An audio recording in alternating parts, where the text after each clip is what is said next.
শীতে কাঁপতেছি। তুমি এমনি নাটক কেন আসি সাপ নাটক কে শীতে ঠোঁট মোট সব জমে গেছে, খাইতেছি কি দেখেন এর মধ্যে। এখানে আসাফা একটা পাহাড় আছে, সেই পাহাড়ে আসছিলাম। এই হচ্ছে তাইফের দৃশ্য, আসাফা পাহাড়ের। এখানে এত পরিমাণ ঠান্ডা, এখানে আমি অবাক হলাম। আসিফ ভাই, এই এখানকার ওদের কাছে জিজ্ঞেস করলাম কয় বছরে 3 মাস গরম থাকে, সেই 3 মাস হলো এখন।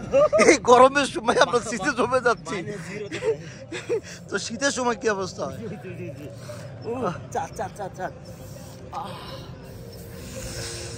তো দাঁতে দাঁত লেগে যাচ্ছে। আমরা মক্কার এমন একটা জায়গাতে আসছি যেখানে মক্কা হচ্ছে এসি চালান লাগে ঠান্ডার জন্য, মানে ওখানে এত গরম যে এসি ছাড়া ঘুমানো যায় না।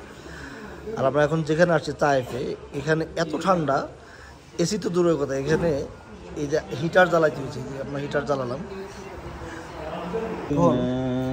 মক্কায় হচ্ছে এসি চালাইয়ে তারপর ঘুমাইতে হয়, আর এখানে হচ্ছে কম্বল গাইতে ঘুমাইতে হয়। কম্বলও হবে না, কম্বলও হবে না, পুরো একদম হিটার চালাইতে হয়। ভাই কই গেল, কই গেল, কই ও দেখি এই ইমন ভাই তো নাই, শীতে কাঁপতেছি। সৌদিতে অদ্ভুত রকমের শীত নেই, মানে সেই শীত না তো। যে তাইফে আসছিলাম আমরা, এখানে আসাফা পাহাড়ে, এখানে শীতে আগুন পোহাইতেছে। চিন্তা করা যায়, সবাই মিলে আগুন পোহাই। এক একজনের অবস্থা দেন জমে গেছে পুরা।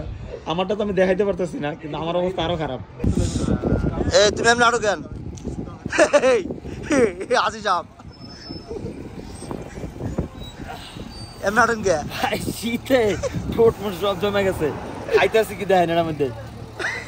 ক্যাপাসিনো ডাবল কাম হচ্ছে না, শরীর গরম হইতেছে না।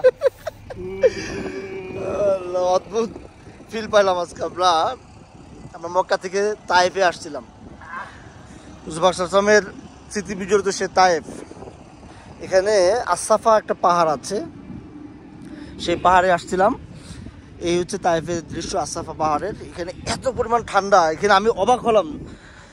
আসিফ ভাই, এই এখানকার ওদের কাছে জিজ্ঞেস করলাম কয় বছরে 3 মাস গরম থাকে, সেই 3 মাস হলো এখন। এই গরমের সময় আমরা শীতে জমে যাচ্ছি, তো শীতের সময় কি অবস্থা হয়?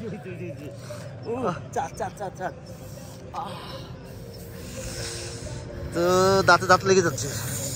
এত শীত কেমনে সম্ভব আমি বুঝে উঠতে পারলাম না। আকর্ষণীয় রেট ও দারুণ সব ডাটা বান্ডেল পেতে আজই ব্যবহার করুন ফ্রেন্ডলি সিম।